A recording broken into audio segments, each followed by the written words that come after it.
Hello, my name is Marcy Klein, and I am a pediatrician based in the United States. I have been an academic and community pediatrician for over 25 years now, and I have a particular interest in early childhood growth, development, and learning. But I'm not just a pediatrician, I am also the mom of two inventors.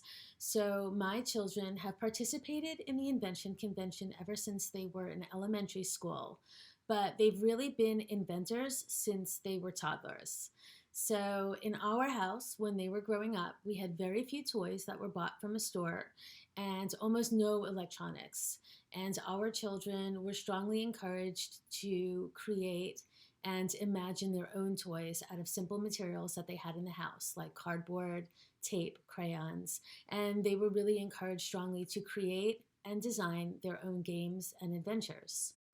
So Anne and Ethan's first invention came at the ages of 8 and 11, and it was in response to a fear of the dentist. So their design involved a cat, a harness, a string, and a child with a wiggly tooth, my son. Essentially, when they opened a can of cat food, the cat ran to get the food, carrying with it the harness, the string, and successfully my son's wiggly tooth.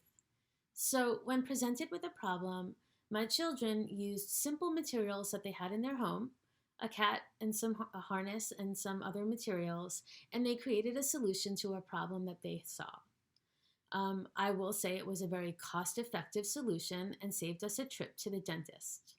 So 10 years later, and several invention conventions later, they actually went on to create a cardboard modeling system and a business that now helps thousands of kids in homes and schools across the world build anything that they can imagine out of simple materials like a cardboard box. So how do your kids become inventors and innovators? Well, it starts by giving kids the most open-ended and basic materials: paper, scissors, cardboard, and tape. And most importantly, no instructions. Kids will have their entire life to learn how to play by the rules. But giving them the freedom to create without rules is what really brings out the innovation and inventor in every child. So what happens when your kids actually invent something that's truly transformational?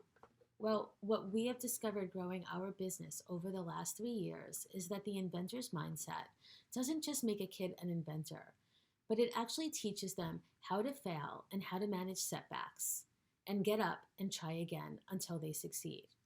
And for kids to go through programs like the Invention Convention, it's teaching them the opposite of what they're going to learn over and over again in school.